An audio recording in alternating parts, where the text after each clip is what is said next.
رابعہ بصری رحمت اللہ علیہ کو دنیا سے گئے ہوئے 1200 سال ہو چکے ہیں، لیکن ان کا نام آج بھی زندہ ہے، رابعہ بصری۔ رابعہ بصری نہ کوئی شہزادی تھی، نہ کوئی ملکہ تھی، نہ کوئی وہ خوبصورت تھی، نہ کوئی خاندانی تھی، بلکہ عورت ہونے کے لحاظ سے ہر عیب اس میں تھا۔ ان کی عادت یہ تھی، وہ روزانہ عشاء کی نماز کے بعد غسل کر کے کپڑے بدل کے اپنے خامن سے پوچھتی آپ کو میری ضرورت ہے؟ اگر وہ کہتے کوئی نہیں ہے تو پھر پوچھتی مجھے اجازت ہے؟ وہ کہتے اجازت ہے تو پھر مصلی پہ کھڑی ہو جاتی ہے اور فجر کی نماز تک مصلی پر کھڑی رہتی تھی۔ ان کا خامن جلدی فوت ہو گیا، جوانی میں ہی بیوہ ہو گئی، تو حسن بصری بصرہ کے امام، کیا سارے مسلمانوں کے امام تھے، وہ خود آئے، خود چل کے آئے کہ میں آپ سے شادی کرنا چاہتا ہوں۔ وہ کوئی شادی کا شوق نہیں تھا ان کو، وہ تو اولاد کے قابل نہیں، شکل صرف ان کی نیکی اور ان کا جو اللہ سے تعلق تھا، ان کو یہ لالچ ہوا کہ یہ میری بیوی ہو جائے تو اس کی طفیل شاید میری بخشش ہو جائے۔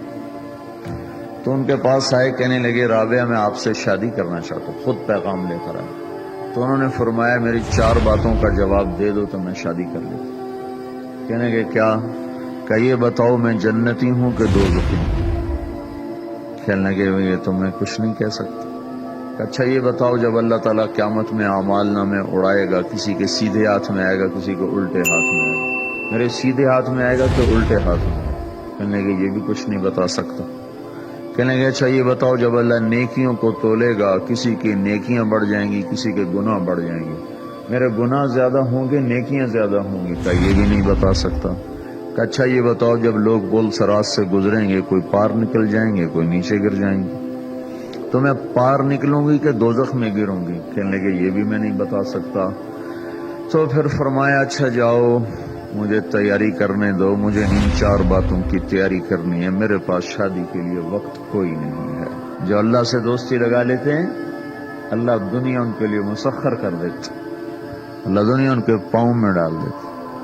تو جب ان کا انتقال ہوا، رات کو ان کا انتقال ہوا، تو اپنی خادمہ سے کہا بس 2-4 آدمی بلا کے مجھے جلدی سے دفن کر دو، کسی کو نہ بتاؤ، صبح لوگوں کو بتا دینا، اور مجھے کفن دینا میری اس چادر میں جس میں میں تہجد پڑا کرتی تھی۔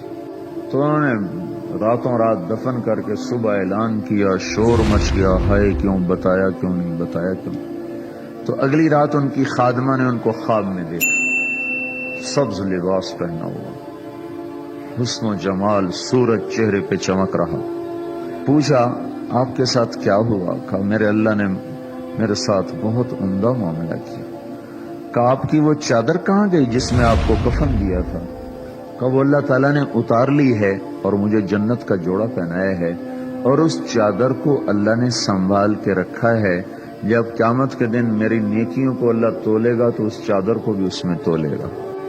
انہوں نے پوچھا منکر نکیر کا کیا ہوا؟ کہا وہ آئے تھے تو انہوں نے مجھ سے کہا من ربکی، تیرا رب کون ہے، تیرا رب کون ہے؟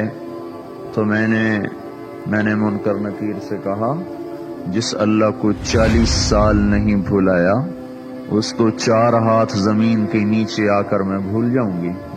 کہ جس رب کو 40 سال میں نہ بھلا سکی اس کو 4 ہاتھ زمین کے نیچے آ کر میں بھول جاؤں گی؟ تو منکر نکیر نے کہا اب اس کا آگے کیا حساب لینا، چلو بھائی واپس